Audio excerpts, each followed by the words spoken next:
Está no ar o Lições da Bíblia, o nosso encontro semanal de estudo profundo da Palavra de Deus.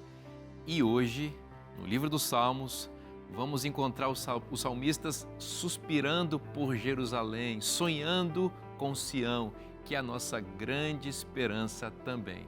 É sobre isso e muito mais o Lições da Bíblia que está começando agora.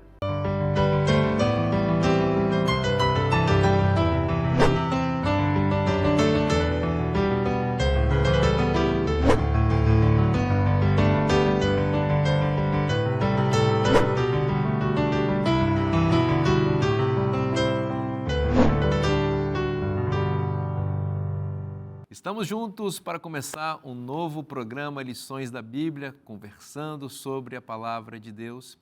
Nessa temporada, o livro dos Salmos e hoje um programa especialíssimo. E para o programa especial, a nossa equipe especial também, aqui à minha direita, Cândido Gomes. Seja bem-vindo, irmão. Obrigado, Vinícius. Bom demais a gente estar mais uma vez aqui com a Bíblia, com a Palavra de Deus, inspiração e trocando nossas experiências, nossas histórias vão se entrelaçando e a gente vai sendo abençoado por Deus. É verdade. Josanã, que legal receber você, meu irmão. Uma alegria, mais uma vez estarmos juntos, já sentindo saudade aqui da companhia dos amigos, mas também de compartilhar e ouvir essas bênçãos que tem sido o estudo dos Salmos. É verdade. Felipe, que bom, meu irmão, que você está aqui com a gente também. Uma bênção, amigo. Uma bênção, amigos, poder estar aqui na 11ª semana já da nossa temporada.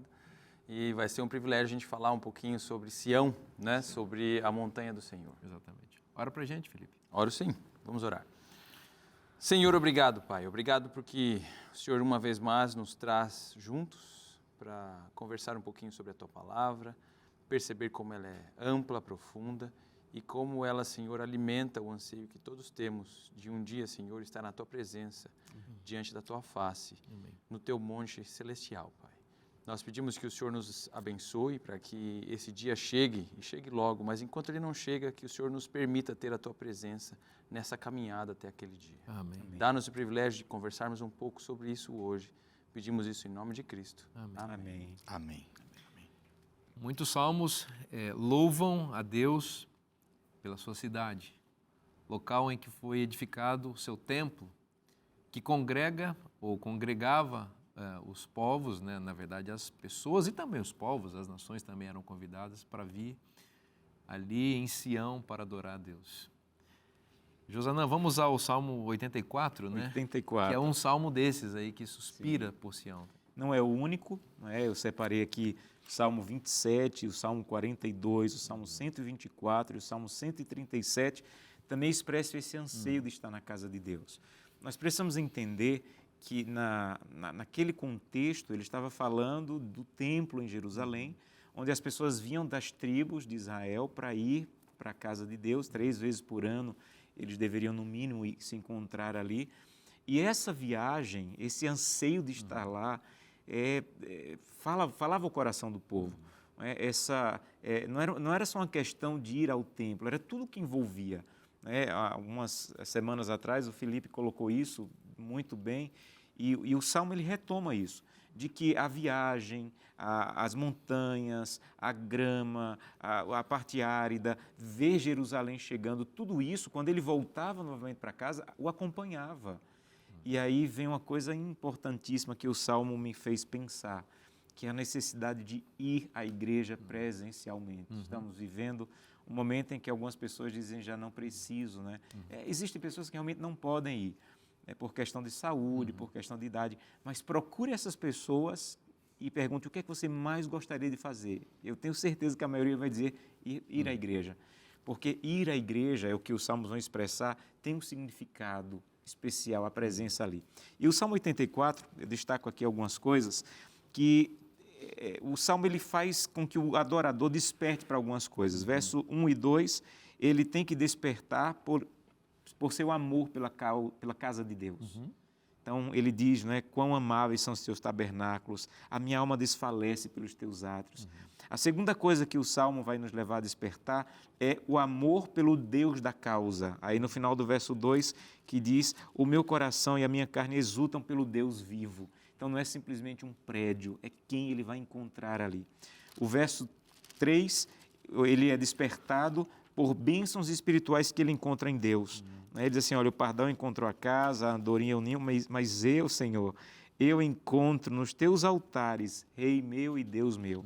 E por fim o verso 4, o adorador é despertado pelo deleite de cantar louvores a Deus. Bem-aventurado que habita na tua causa, que podem louvar perpetuamente. Ele está falando aí dos sacerdotes e levitas que tinham mais oportunidade de estar na casa de Deus do que os peregrinos.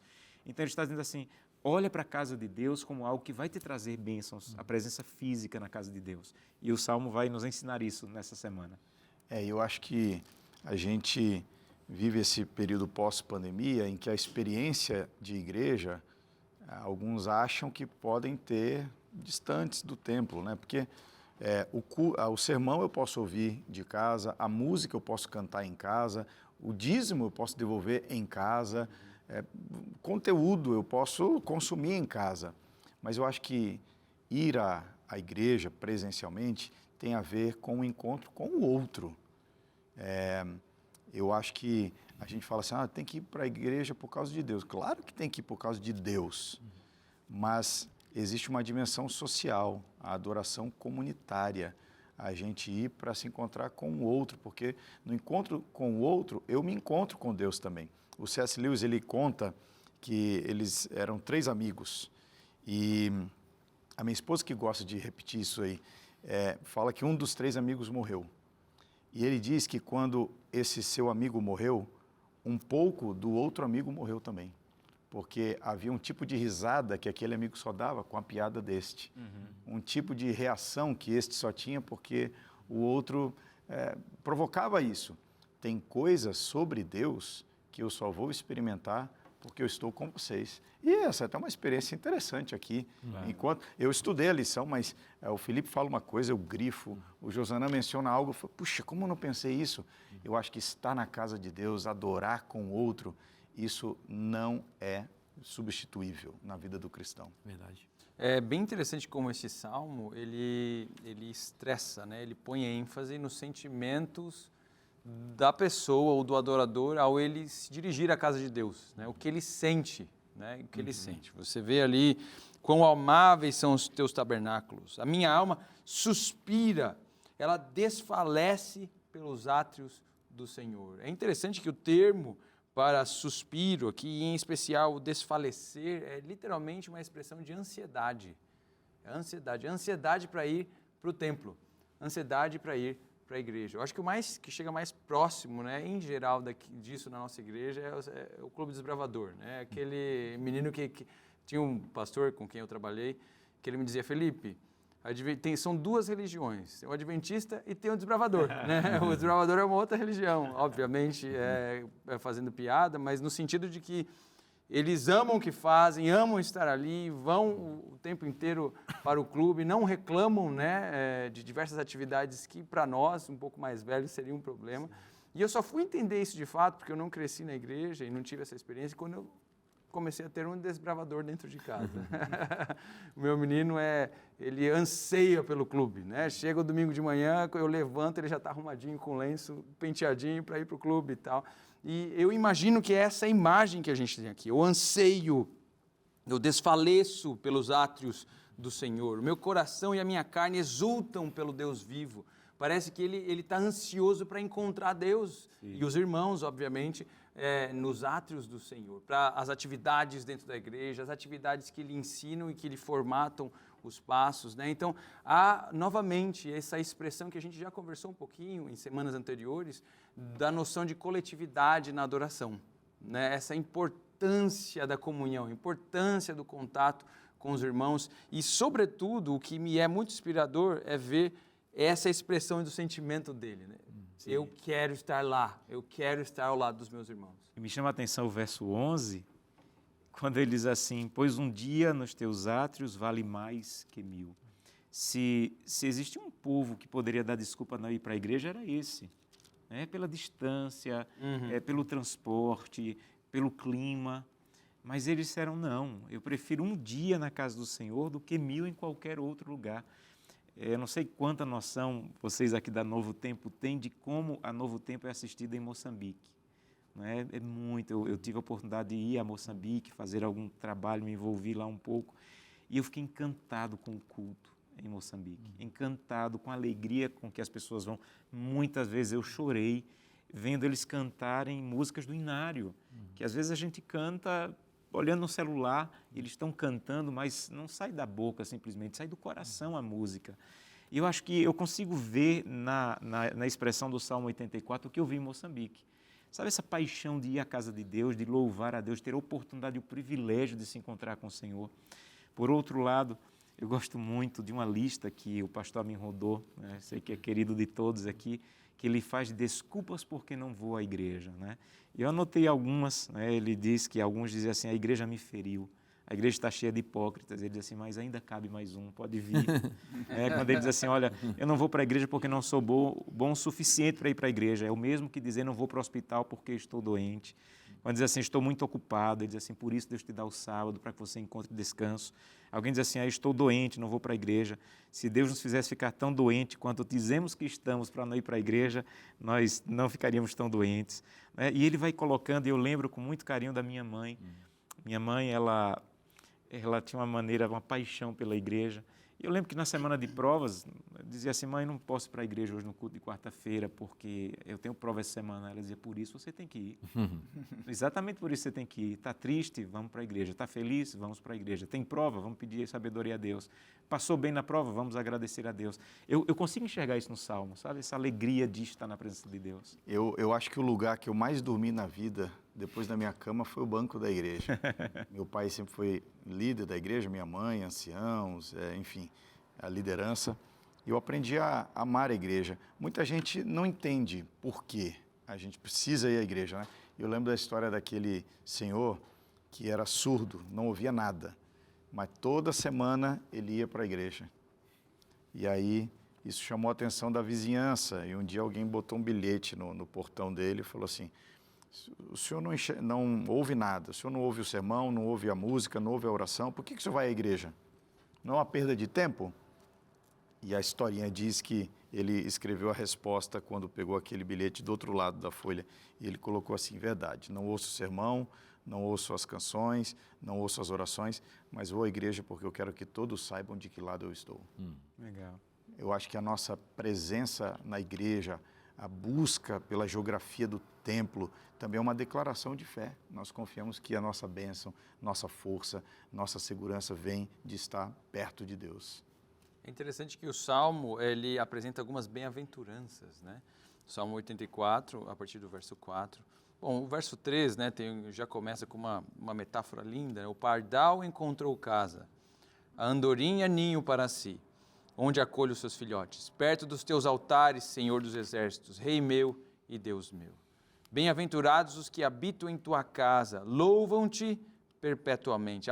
Aparentemente está falando dos sacerdotes, né, que estão ali continuamente diante do Senhor. Bem-aventurado é aquele cuja força está em ti, em cujo coração se encontram os caminhos aplanados. Quando passa pelo vale árido, faz dele um manancial, de bênçãos o cobre a primeira chuva.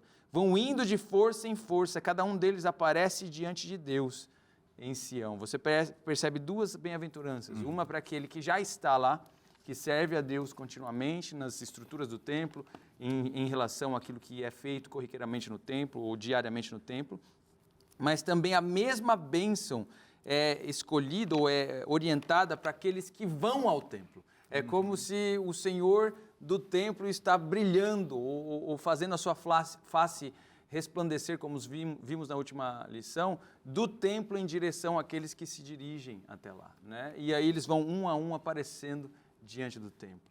Isso é lindo demais. Eu acho que é muito interessante essa questão das bem-aventuranças, porque, poxa, somos 4 pastores aqui, né?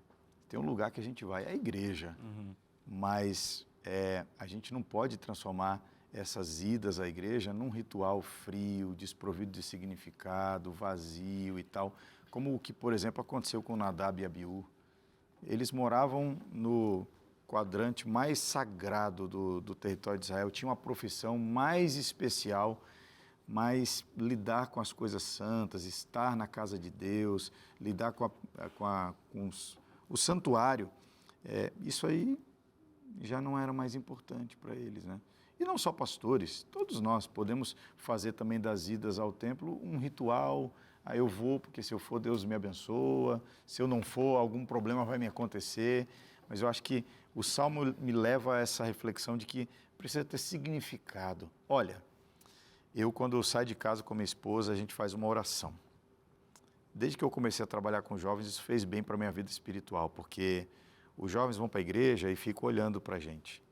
E eles querem saber se o que a gente faz é de verdade. Fizeram uma pesquisa recentemente perguntando a opinião dos jovens sobre a igreja. E uma boa parte deles falou assim: a igreja parece superficial. Deus parece ausente das nossas celebrações. Por quê? Porque enquanto se canta, eu organizo. Porque enquanto se ora, eu estou mandando uma última mensagem de ajuste do evento, do programa. Então a gente ora assim: Senhor, nós vamos para a tua casa. E a gente quer se envolver no que de verdade está acontecendo. Esse sentimento tinha que transbordar de nós, né? Eu penso que esses salmos, e aqui em especial o Salmo 84, que falam de Sião, embora eles possam ter essa aplicação da nossa relação com a igreja, eles retratam na realidade uma teologia ainda mais profunda, né? Aqui era o templo onde Deus habitava, manifestava a sua glória. E a gente sabe que a igreja não necessariamente corresponde exatamente a isso. E especialmente o livro de Hebreus apresenta o que é para nós o significado real disso hoje, que é o santuário celestial, para o qual todos nós somos convidados a adentrar pela fé e ali vivenciar, digamos assim, o cumprimento perfeito disso que os salmistas cantavam quando aspiravam por Sião e por chegar no templo. Então, todos nós somos esses peregrinos que estamos nessa jornada aqui, sonhando com Jerusalém celestial, no centro da qual está o trono de Deus, para onde todos nós podemos ir receber as bênçãos que estão profetizadas nesses salmos que aspiram por Sião. Então, lá no santuário celestial, Cristo administra a história da redenção da humanidade e, em particular, a história de todos nós. Então, eu posso ir a Cristo com os meus pecados, com os meus fardos, e diante dele, em seu trono, ver a sua face resplandecer ali e sentir a alegria e o prazer que os salmistas cantam de adentrar nos átrios de Deus e perceber a beleza do perdão, da graça, da transformação que só a presença de Deus pode oferecer.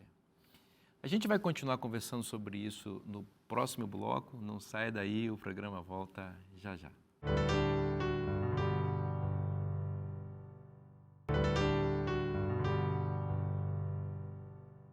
Já estamos de volta para continuar estudando a Palavra de Deus. No bloco anterior estávamos falando sobre o desejo de ir para Sião, refletido no nosso desejo de ir à casa de Deus, à igreja, mas também nosso desejo de encontrar Deus em seu santuário, que hoje nós sabemos é o santuário celestial. Vamos continuar conversando, Felipe, agora sobre a paz de Jerusalém. Muito bom, Vinícius. Veja, a gente foi levado pelo nosso guia de estudos ao Salmo 122, né? E neste Salmo nós temos algumas expressões muito importantes, dentre elas um clamor para que nós oremos e desejemos, né? E procuremos a paz de Jerusalém. Nós lemos lá no verso 6 do Salmo 122, orem pela paz de Jerusalém, que sejam prósperos aqueles que a amam. Reine paz em seu meio e prosperidade nos seus palácios. Por amor dos meus irmãos e amigos, eu peço, haja paz em você. Por amor da casa do Senhor nosso Deus, buscarei o seu bem. É muito interessante, essas expressões são muito interessantes, né? Você percebe que dentro do contexto original, aparentemente a ideia é que a paz da cidade fosse buscada pelos adoradores de longe, tanto orando como protegendo o próprio país ou fazendo parte das suas obrigações civis em Israel para que isso ocorresse. Mas é interessante a justificativa pela qual essa paz era buscada. Reine a paz em seu meio, prosperidade nos seus palácios, por amor dos meus irmãos, por amor da casa do Senhor, nosso Deus, buscarei o seu bem. Parecia que a ideia, o Senhor mora ali, né? Vamos procurar a paz daquele local, porque Ele é um Senhor de paz. Ele é o Senhor da paz. Dali a paz emana e passa das fronteiras de Israel para outros locais. Nós temos textos no Antigo Testamento, como Isaías 52, versos 7, 66, 12, e o próprio Apocalipse, né, o capítulo 21 e 22, que falam de uma nova Jerusalém, ou que, ainda que falem da antiga, falam dessa paz transbordando, emanando do templo e transbordando por todas as nações. Então, a busca pela paz de Jerusalém, e em especial para nós hoje, é a busca pela paz da humanidade, né? É a busca pela paz que emana do templo, que emana do Senhor entronizado, que hoje nós cremos, pelos textos do Novo Testamento e também do Antigo Testamento, se centraliza no santuário celestial, como o Vinícius muito bem colocou, né? Essa ideia de que, ao buscar a paz de Jerusalém no passado, você estava promovendo a paz que emana do templo, alcança a gente hoje buscando ou emanando essa paz do templo celestial na terra, através das nossas atividades, de quem nós somos e do sacrifício de Cristo vivo em nós.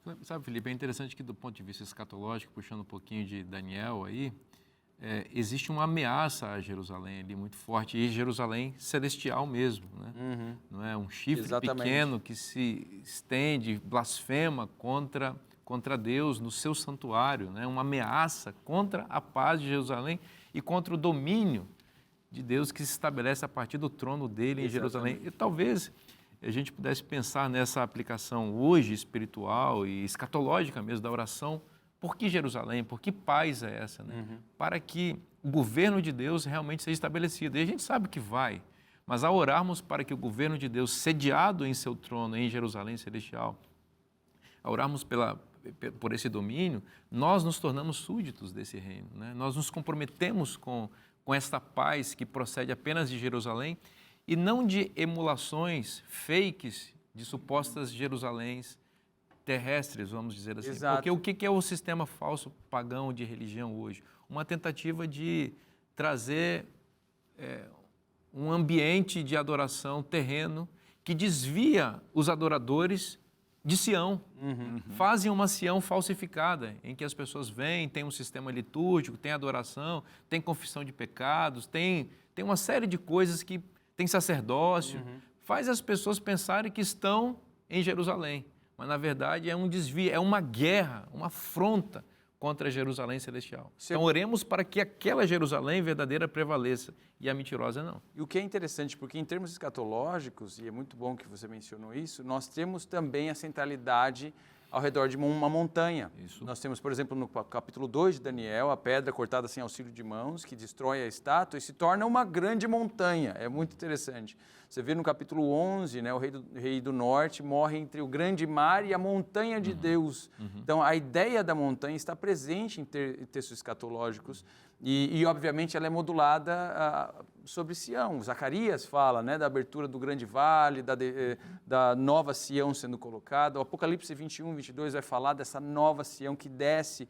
sobre o monte, cremos nós, o Monte Sião. Então, a ideia da Nova Jerusalém está profundamente enraizada nessa centralidade da montanha de Deus na terra, que ocorria no período do Antigo Testamento. Então, aqui o que eu quero dizer é que, sim, como o nosso guia de estudo diz, nós temos o privilégio de orar pela Jerusalém local hoje, assim como todas as outras cidades do nosso mundo e todos os outros governos estabelecidos e permitidos por Deus no nosso mundo hoje. Orar pela paz trabalhar pela paz deles. Da humanidade, né? Porque é através de nós, adoradores do templo celestial, que essa paz emana. Exatamente. Perfeito. Agora, esse salmo, vocês fizeram uma aplicação aí também profética, né, escatológica, mas olhando para uma aplicação agora histórica, eles estão num contexto muito específico dentro do saltério, né? São 15 salmos, chamados salmos de romagem, ou alguns chamam de salmos de ascensão, salmos que eram músicas pequenas, tinham que ser pequenas porque eles cantavam no caminho para a igreja. Subindo. Então não era um culto, não era uma música que cantava já no templo, era uma música que cantava a caminho do templo.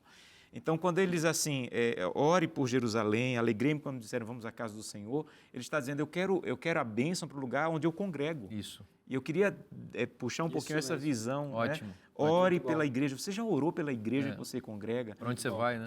Exato. Tem um pastor que eu admiro muito, pastor Wilson Geisler, que ele diz assim, se todo adorador fosse como você, como seria a igreja? Se todo mundo chegasse na igreja na hora que você chega, que horas começaria o culto? Se todo mundo contribuísse com os dízimos e ofertas, como você contribui, como a igreja iria se manter? Se todos os adoradores orassem pela igreja local como você ora, né? E o Salmo aqui, ele apresenta 3 bênçãos, verso 3 a 5, ele apresenta 3 bênçãos a essa casa de louvor, mas ele também apresenta 3 reivindicações. Por que essa casa era importante? Aí ele diz, primeiro, ele fala da estrutura física, ele fala da estrutura física das colunas, ele fala... Então, a primeira coisa que eu tenho que olhar, a estrutura física do lugar que eu congrego, eu estou olhando para isso.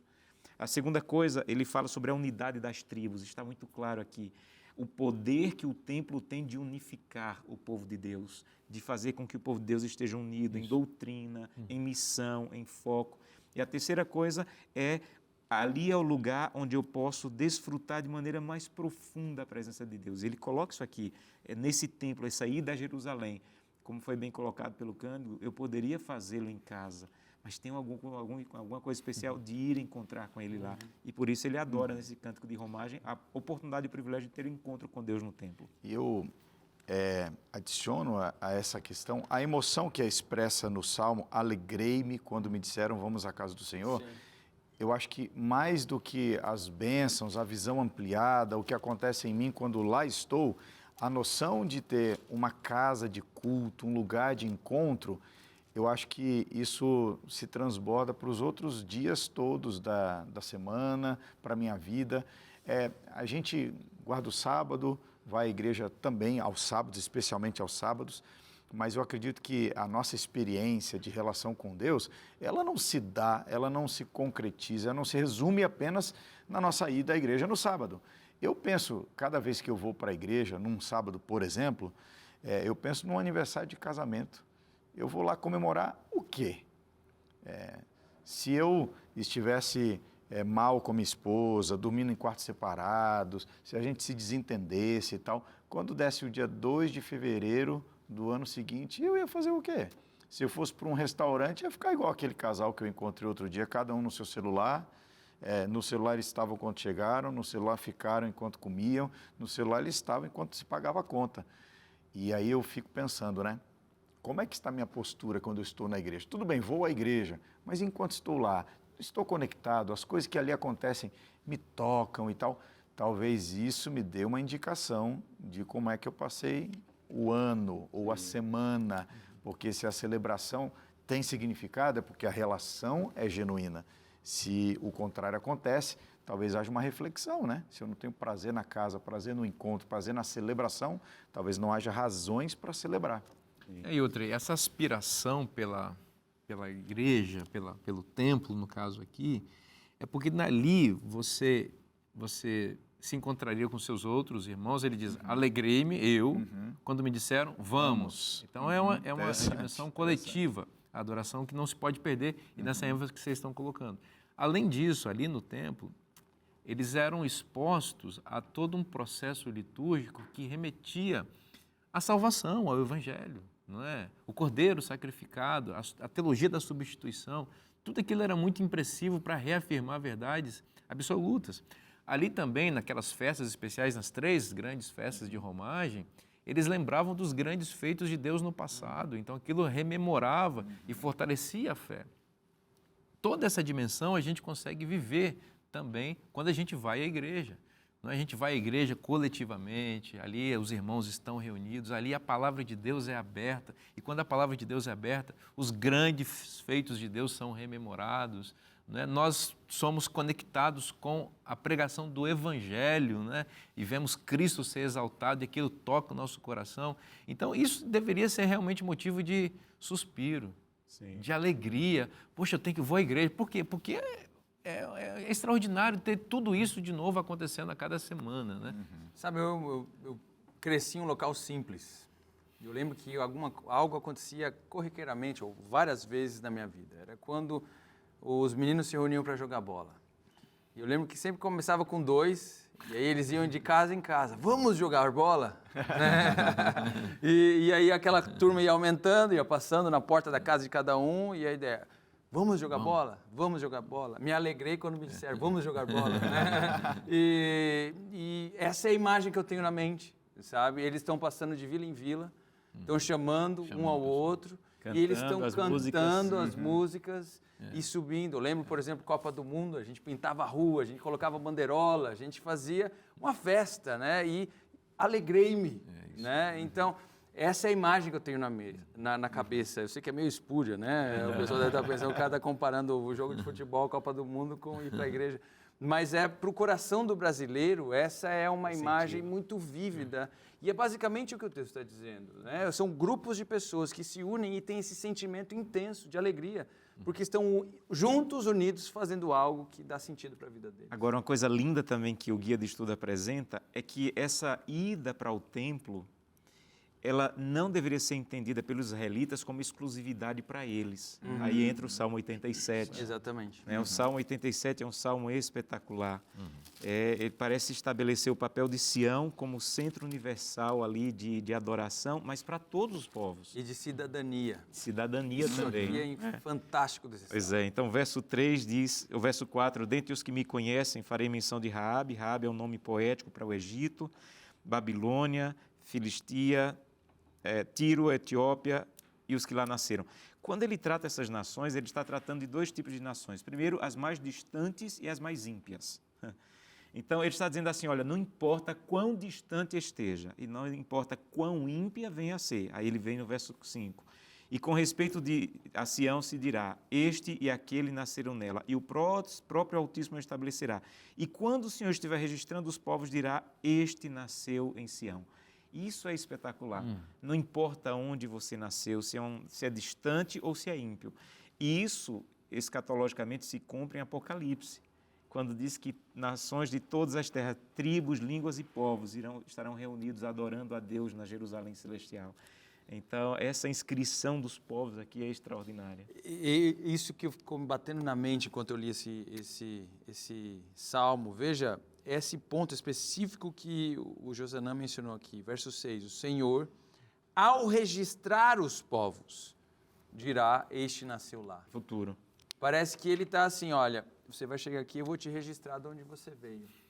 Eu vou te dar o seu RG, né? E ele escreve no RG, você é Jerusalém. Ele vem da Etiópia, ele vem de Tiro, ele vem de Sidom, ele vem de Egito, mas ele termina na frente do Senhor, com o Senhor dizendo, mas você é daqui, você é de Jerusalém. Isso aqui é lindo demais, porque dentro dessa perspectiva escatológica, o que nós temos é exatamente essa ideia escatológica apresentada em Apocalipse. Todos os povos reunidos, chegando em Jerusalém, e o Senhor dizendo para eles, você é daqui. Você Apenas é daqui. uma pequena explicação a respeito da palavra escatológica que a gente está usando aqui. Eu acredito que muitos que estão acompanhando sabem o significado, mas tem que ver com profecias que apontam para o futuro, para o tempo do fim, né? A aplicação profética final da profecia. Eu consigo também fazer uma ligação com essa questão do registro dos povos com Apocalipse, ao dizer que Deus vai me dar uma pedrinha com um novo nome. Essa nova identidade, né? Quem era Babilônia? Imagina os filhos de Corá aqui dizendo assim, olha, é de Babilônia, mas quem é Babilônia para um israelita? Quem é o Egito para um israelita? Ele está dizendo, não importa, agora ele foi registrado como sendo de Deus. É o teu irmão, daqui de Jerusalém. É o que vai acontecer conosco no céu. Ele vai me dar uma nova identidade, um novo nome. Nome tem essa ligação com identidade. Ele vai dizer assim, olha, você não é mais o infiel, você agora é o fiel, porque você chegou, e a tua nova identidade no céu é o novo registro que eu estou te dando. E essa noção, eu acho que a gente falou muito do que acontece quando a gente entra na igreja, o que nos atrai para lá, mas isso aqui me faz pensar no sentimento que eu levo quando saio da igreja, né? Eu acho que eu venho para a igreja com essa noção de uma família espiritual, saio de lá com uma missão, como uma igreja que colocou, né? Na porta, em cima da porta tinha aqui entramos porque amamos a Deus. E na saída, em cima da porta, daqui saímos para demonstrar o amor de Deus a outras pessoas. Então eu saio também da casa de Deus com um olhar diferente para o outro, entendendo que na casa de Deus há lugar para o outro, para o diferente, para, enfim, o que está distante, o que tem pecados diferentes dos meus. Então a gente sai também com uma visão missionária, né, de inclusão do outro. Muito bem. A gente conversa bastante aqui, tem muito assunto para falar, mas eu quero apresentar para você o nosso guia de estudos. A gente está chegando no final dessa temporada e você já pode se adiantar para, inclusive, adquirir o guia de estudos da próxima temporada. Você já sabe como fazer isso, é só acessar cpb.com.br. Agora a gente vai parar um pouquinho para a gente poder curtir o intervalo da Novo Tempo, as mensagens especiais que são transmitidas ali, tomar uma aguinha e voltar daqui a pouco para continuar a nossa conversa sobre os Salmos. Não sai daí, o programa volta já já.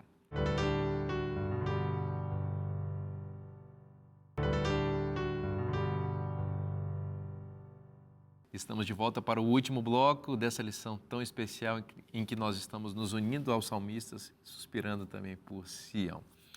Bom, eu quero apresentar para você agora, que tem jovens na sua casa, e você que é jovem também, a Novo Tempo também se preocupa com você e prepara coisas especiais para você, viu, Pastor Cândido? Opa. Eu vou até pedir a sua ajuda aqui para me apresentar comigo aqui essa revista que foi feita para os jovens. Cândido, pega aí também junto, ó. Opa. Eu no Universo. Essa revista fala sobre a identidade do jovem como cristão. Daí, Cândido, seria legal os nossos jovens realmente receberem esse material, porque daí vão aprendendo. Eu posso receber um também? Você é jovem, claro que Eu você posso, pode. Aqui, para você então, Cândido, essa revista Obrigado, especial para você. Me interessou, viu? Bacana. E nesse material você encontra assim, aspectos muito interessantes sobre a vida do jovem, especialmente o que a Bíblia tem a dizer sobre o que é ser verdadeiramente jovem cristão. É para você que é jovem, é para você que tem filhos jovens, é para você que tem netos jovens, é para você que se sente jovem também. Pode pedir, você só mandar um WhatsApp nesse número que está aparecendo na sua tela, 12982444449 é o número que você preenche o cadastro para a gente enviar para você sem custo nenhum, porque esse é um oferecimento dos Anjos da Esperança. Bom, vamos continuar conversando sobre a Palavra de Deus e agora chegamos até o Salmo 46, que é um salmo belíssimo também, que fala de Jerusalém e quem nunca, né, cantou, orou e enfim, meditou nas palavras desse salmo aí, né, Josana? E eu gosto de dividir esse salmo, e alguns comentaristas, eu aprendi com eles, esse salmo divide em 3 partes. O primeiro, verso 1 a 3, a proteção de Deus. Ele apresenta de maneira muito clara a proteção de Deus. Segundo, versos 4 a 7, a presença de Deus. Okay. E os versos 8 a 11, o poder de Deus. E interessante que esse salmo foi o salmo que inspirou Lutero a escrever o livro Castelo Forte. Esse livro tão querido, né? Esse hino tão querido, a partir da leitura e da visão desse salmo. E ele começa dizendo assim: Deus é o nosso refúgio, fortaleza e socorro bem presente nas tribulações. Essas 3 palavras, apesar de serem sinônimas, na cultura bélica, né, de guerra de Israel, eles tinham significados diferentes. Quando as guerras aconteciam, as cidades geralmente eram muradas e um exército ficava ao redor dos muros. Dentro da cidade havia um lugar que era conhecido como refúgio. Era um lugar onde as pessoas se escondiam dentro da cidade, porque se por acaso o exército conseguisse entrar na cidade, eles tinham um refúgio ali para se esconder. Mas se o refúgio não desse conta e o exército fosse capaz de entrar no refúgio, eles tinham às vezes passagens subterrâneas para ir para uma fortaleza, que era um lugar mais forte, mais resistente, que eles poderiam enfrentar um exército maior. Mas se o exército fosse tão poderoso ao ponto de enfrentar, de destruir o refúgio e invadir a fortaleza, eles juntavam tudo o que tinham e pediam socorro para outras nações, porque o exército é muito forte. Então, um exército pequeno, o refúgio resolve. Um exército mais forte, eu preciso da fortaleza. Um exército grandioso, eu preciso pedir socorro para outras nações. O salmista junta tudo isso e diz: tudo isso você encontra em Deus. Deus é o socorro, Deus é o refúgio, fortaleza e socorro. Se é um problema pequeno, médio ou grande, você encontra solução e saída em Deus. E o salmo já começa com esse tom, né, de busque a Deus, independente do problema e da aflição e da dificuldade que você tenha. Você dividiu o salmo em 3 partes? E, de 3 fato, partes. São 3 estrofes aí. Sim. E com todas elas cortadas por um coro, que é basicamente o que aparece no verso 7 e em outros versos aqui. O Senhor dos Exércitos está conosco, o Deus de Jacó é o nosso refúgio. É o coro, né? O que é o coro? É aquela estrofe de repetição entre estrofes aqui. E se o coro é, digamos assim, é o suprassumo do texto, o que nós encontramos aqui é bem o que você disse, né? Essa afirmação de que Deus está conosco. Gente, que coisa poderosa saber disso, né? Nós não estamos sozinhos na vida, enfrentando as ameaças, nós temos a presença de Deus conosco e é dito que o Deus de Jacó é o nosso refúgio. Ele está conosco e nele podemos nos esconder. É muito interessante que esses atributos ou essas ações divinas, né, muito bem ressaltadas pelo Josanã, elas são expressas através de 3 imagens, né? Então você tem essa imagem bélica que ocorre no começo do Salmo, há uma segunda imagem a partir do verso 4 que ainda envolve questões bélicas, porque as nações estão ali, há um rio cujas correntes alegram a cidade de Deus, o santuário das moradas do Altíssimo.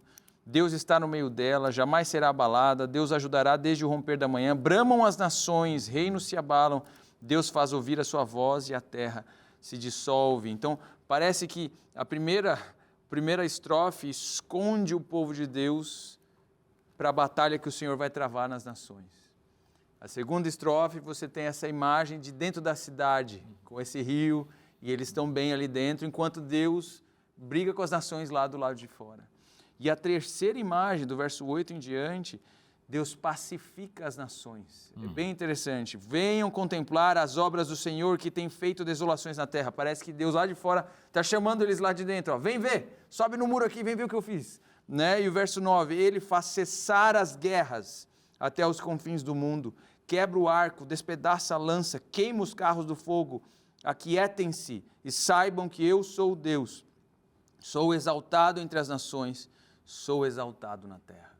O Senhor não apenas escondeu o povo, mas o protegeu da guerra que Ele mesmo fez. Não só em prol deles, mas para que a humanidade fosse pacificada através da ação dEle, perene, contínua na história. Isso aqui é fantástico, porque é por isso que eles podem, no último verso, dizer: o Senhor dos exércitos está conosco, o Deus de Jacó é o nosso refúgio. Ele nos escondeu no momento da batalha. Eu acho que o sentimento que esse salmo me traz, embora ele traga imagens, espuma e fúria e vento e várias coisas, em meio disso tudo ele me traz uma imagem de paz. É o refúgio, um lugar de chegada, de segurança, onde a guerra não avança e tal. E eu fico pensando que Jesus mesmo disse: nesse mundo vocês vão ter aflições. Ele não prometeu um mundo sem dificuldade, mas ele promete que a gente consegue encontrar paz nele, mesmo cercado por essas situações todas. Eu gosto de um pensamento de Calvino que ele diz assim: o fiel deve aprender que a graça de Deus é suficiente. Portanto, embora a ajuda de Deus nos chegue de modo secreto e suave, como um riacho estreito, devemos desfrutar uma tranquilidade mais profunda do que se todo o poder do mundo fosse empregado de uma vez só para nos ajudar. O que Deus oferece para a gente é mais poderoso, suficiente, mais do que todas as estratégias humanas, mais do que todas as armas humanas para a nossa defesa. E isso, sinceramente, me traz paz. Podemos estar em paz nesse refúgio. Nesse capítulo também tem o verso 10, né? Um verso muito querido: aquietai-vos e sabei que eu sou Deus. Eu não sei explicar tecnicamente, mas eu estudei que esses dois verbos, eles estão ligados e um depende do outro. Então, em outras palavras, para você conhecer, para você saber quem é Deus, você precisa aquietar-se. Então, eu preciso primeiro ter essa ação de me aquietar para poder ter a segunda ação de saber. Então, às vezes a gente quer saber quem é Deus, mas não quer se aquietar na presença dEle, não quer descansar na segurança dEle. Então, um verbo depende do outro. Aquietai-vos para que, em seguida, você possa saber que Deus é esse Deus capaz de vencer exércitos, né? E guerras. Tem um texto de Isaías que diz assim: quem é você, na linguagem de hoje aqui, né? Quem é você para ter medo? Porque se você está com medo, você está pressupondo que a responsabilidade é sua. Perfeito. Não é? Então Deus está dizendo: por que você está se achando assim a ponto de ter medo? Se você estivesse confiando que a responsabilidade é minha, você não estaria com medo. Então isso tem que ver com aquietai-vos, né? Fique quietinho, fica tranquilo. Sossega. Eu sou Deus. Estou cuidando de você. Sabe que interessante? O verbo para aquietar é o verbo rafá, que em hebraico significa, e aqui é o tempo causativo, né? E a ideia é deixa quieto, português. Eu poderia traduzir assim, numa tradução bem tranquila, ó, deixa cair. Tá aqui com a espada, larga a espada. Deixa cair a espada. Você está com as coisas na sua mão, põe no chão. Deixa cair, entende? Fica tranquilo. Né? A ideia é deixar cair. Despe de tudo, tira tudo, entende? E fica tranquilo, que eu vou fazer a obra. Né? Saibam que eu sou o Senhor que opera. E no Salmo é exatamente isso que está acontecendo. Olha, fica aí na cidade, aí do lado de dentro, que eu vou lá lutar a batalha na sua frente. Que a gente fala disso, mas às vezes não consegue viver, né? A gente diz que Deus é refúgio, Ele nos dá paz e tal, mas é como aquela historinha lá do andarilho com o seu saco pesado nas costas e passa uma pessoa com a carroça e oferece carona. E ele sobe na carroça e continua a viagem, até que uma hora o que conduzia a carroça olha para o que pegou a carona e vê ele lá sentado com o saco nas costas. Ele falou, amigo, você pode deixar o saco aí, não tem problema. E a história diz que esse andarilho disse, não, você já foi generoso demais em me dar carona, não vou dar mais esse peso.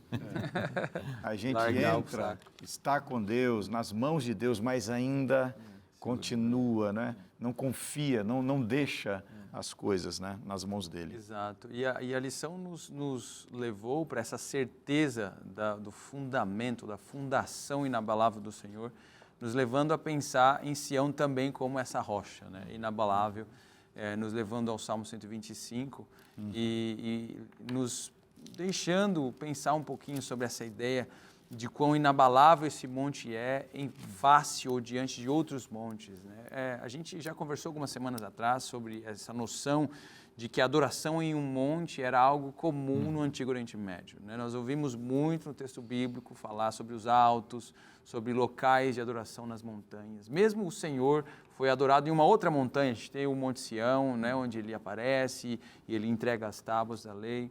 Nós percebemos 1 Reis 18, 19, ali você tem Elias, né, no Monte Carmelo, e logo na sequência ele vai até o Monte Sião. Então, o Monte Sinai, perdão. Então, a ideia da adoração e no alto de uma montanha é algo comum no texto bíblico. Então, quando Deus escolhe uma montanha, na verdade, ele está rivalizando outras opções de adoração ou pseudo-opções de oração que existiam no mundo antigo. Né? Na verdade, ao dizer que essa montanha é sólida, ela tem um fundamento majestoso e só nela você acha segurança, ele está, na verdade, exaltando a única opção de fato de adoração que existe, que é a do Deus Criador, né? Que é isso que o Salmo 125 exalta. Um outro ponto no Salmo 125 que me chama a atenção em relação a essa questão das montanhas é o verso 2.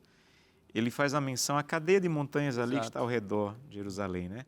E não são montanhas altas, não são montanhas imponentes, mas para um inimigo chegar, ele tinha que passar por essas montanhas. Ele diz assim, do jeito que o inimigo, para chegar na cidade, tem que passar pelas montanhas, o inimigo, para chegar em mim, tem que passar pelo Senhor. Porque o Senhor é essa cadeia aí de montanhas ao meu redor. E o que ele está fazendo é tirar os olhos da possibilidade humana e colocar os olhos na possibilidade divina. Então, isso é ser igreja, isso é ser inabalável. Não sou eu, não são os meus pensamentos, não são as minhas teorias, é Deus e a sua palavra.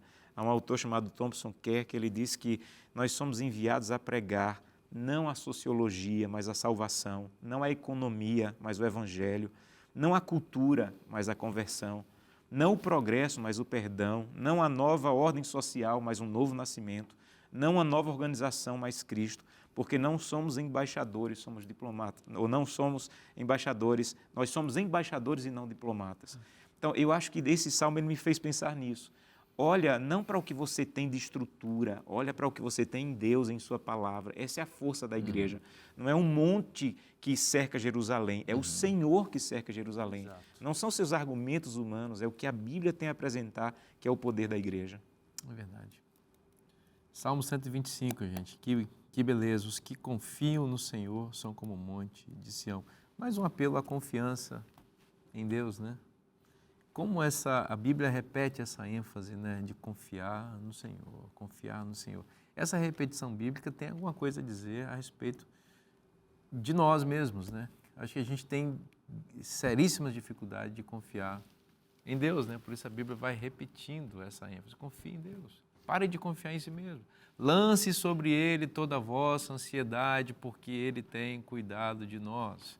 E a gente às vezes segura a ansiedade, fica se carcomendo e corroendo com as ansiedades de coisas que nós não temos condições de resolver quando Deus está com suas mãos estendidas para nos defender e nos proteger. Isso a um passo da nossa entrega e da nossa confiança. Né? Alguém disse que você pode ter fé e você pode ter controle, mas você não pode ter as duas coisas ao mesmo tempo. Muito bom. Eu acho que a gente tem que escolher. E quem escolhe ter controle, na verdade, está Abrindo mão da fé. e está se iludindo também, porque o controle é uma ilusão também. Você não vai ter controle de tudo e você, no afã de correr atrás desse controle, você, como o pastor Josana disse, perde a fé. Então, eu acho que esses salmos têm me trazido assim um sentimento de que eu preciso confiar que Deus realmente está no controle de tudo. É sugestiva a preocupação também dele, no Salmo 125, com a proteção espiritual que o Senhor deseja oferecer para o povo. Né? Você vê que, de fato, o verso 1 e o verso 2 fala dos montes inabaláveis. Né? O verso 1 é o Monte Sião inabalável, o justo é como ele, né? Os que confiam no Senhor. O 2, as montanhas ao redor, também representa essa proteção. Mas no 3 em diante, ou no 3 de fato, parece que ele materializa a proteção. O cetro dos ímpios não permanecerá na terra dos justos, para que os justos não comecem a praticar a iniquidade. Né? Parece que o Senhor está preocupado que nesse processo de proteção, que a iniquidade seja extirpada do meio do seu povo. Né? Obviamente, a gente não está aqui pregando nada de perfeccionismo, mas a gente está dizendo da preocupação que a gente volta, como algumas semanas atrás conversamos a respeito dela, com o conceito de iniquidade. Né? A proteção ela só é sustentável se ao recebê-la nós nos preocupamos com aquilo que Deus se preocupa. Que ao recebê-la nós nos preocupamos com a limpeza que Ele quer promover a gente. Ele não nos protege ou nos guarda por acaso. Né? Há um objetivo, há um propósito, que é conhecê-lo melhor, aceitá-lo mais profundamente e viver com Ele na vida. Amém.